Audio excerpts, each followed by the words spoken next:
Thermostat.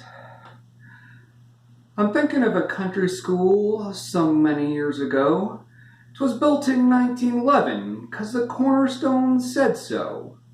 I started there when I was 6, got out at age 14, and there was sure a lot of things that happened in between. The school was named for Roosevelt, but not old Franklin D, 'cause he hadn't happened yet, as far as we could see. It must have been old Teddy that gave the school its name. I guess in 1911 he was still a man of fame.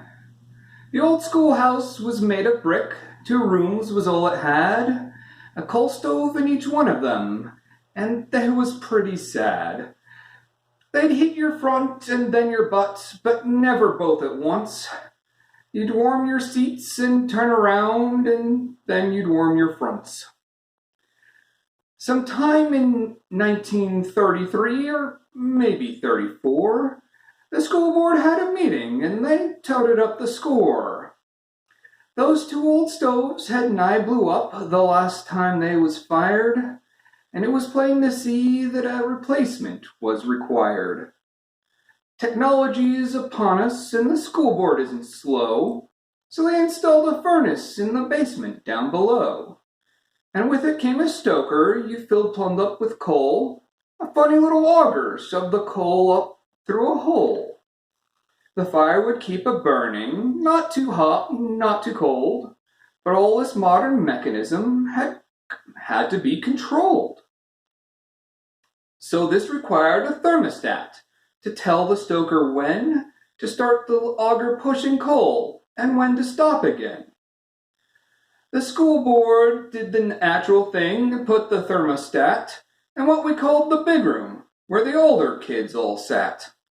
The little room was just as big, but held grades 1 through 4, while all of us, grades 5 through 8, went in the left-hand door.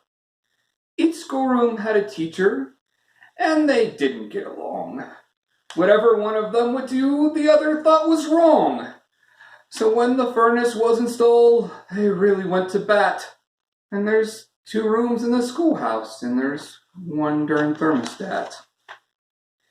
The teacher in the little room is cold, and then she's hot. The temperature is never right. She thinks it's all a plot. The big room has the thermostat, and thus controls the heat. And though it warms them equally, she wallows in defeat. The problem finally reached a point where something needed done. We only had 2 teachers, and we can't spare neither one.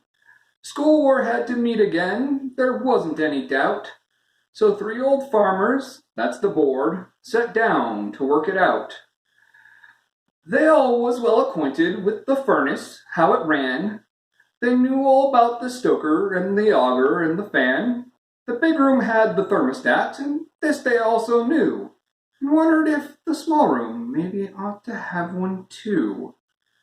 These fellers ain't psychologists, they're farmers, like I said, but each knew human nature, though, and how to use his head.